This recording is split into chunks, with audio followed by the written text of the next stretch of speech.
الرحمن الرحيم. الحمد لله والصلاة والسلام على رسول سيدنا محمد وعلى آله وصحبه وسلم تسليما كثيرا. ما بعد، الموضوع مهم جدا حول البرادات. طبعا البرادات منتشرة في المساجد والمدارس وطبعا البيوت. فاختصر لكم، أغلب الناس يرى أنه إذا فضيت من المقدمة برادة خلاص ياخذ يفضي لين تنتهي المويه خالصة وتخلص من الأعلى، خلاص كذا يعتبر البرادة جاهزة وعبي وصلى الله وبارك.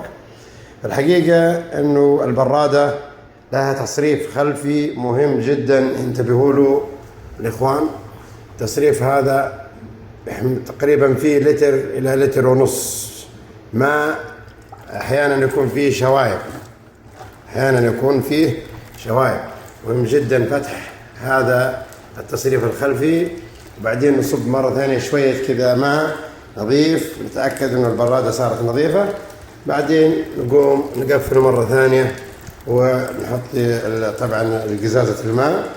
نرجو نشر هذا المقطع للفائدة، لأني شفت في كثير مساجد صراحة بأكثر البرادات يمكن لها سنة سنتين ما تغيرت، وحتكون الموية هنا محبوسة في الخلف، مما يكون تكاثر البكتيريا والجراثيم.